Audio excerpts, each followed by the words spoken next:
La Belgique est un des partenaires principaux en termes de commerce au niveau de l'armement avec Israël. C'est le 4e plus gros exportateur européen qui exporte vers Israël.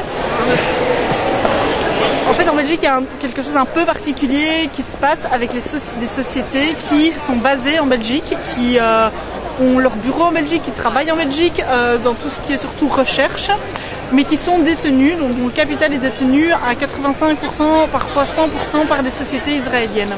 De cette manière, en fait, l'industrie d'armement israélienne a une espèce de porte ouverte sur un marché beaucoup plus global, beaucoup plus large, qui est l'Union européenne. Le commerce d'armes avec des entreprises israéliennes, les licences d'exportation qui sont accordées pour les entreprises qui exportent vers Israël, et troisièmement la collaboration avec les UNIF israéliennes.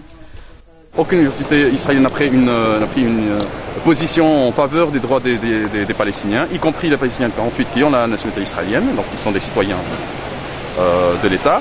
Et ces universités-là ont des relations tout à fait normales, comme n'importe quelle université, avec des universités européennes, dont les universités belges, et y compris dans des projets de collaboration financés par l'Union européenne. Donc l'Union européenne finance directement ou indirectement des projets de collaboration avec des universités israéliennes, donc des subsides, pour des recherches qui sont liées de près ou de loin avec les militaires. Donc ils ne font pas directement des bombes, mais il y a des centres de recherche qui par exemple travaillent sur la détection de mouvements ou la vision nocturne pour les casques, pour les militaires, etc. Donc les applications sont multiples et évidentes.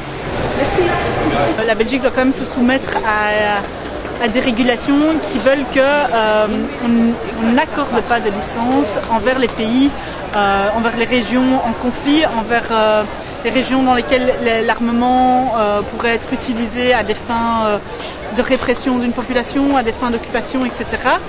Pourtant, en Belgique, ces licences sont accordées. Elles sont maintenues bien après et pendant aussi, pendant l'attaque qu'il y a eu en 2009 contre Gaza. Donc ça, c'est quelque chose quand même d'assez, qu'il faut, je pense, vraiment souligner, dans le sens où il y avait de facto un embargo militaire pendant l'attaque de Gaza contre Israël, qui n'a pas été du tout respecté par le gouvernement belge.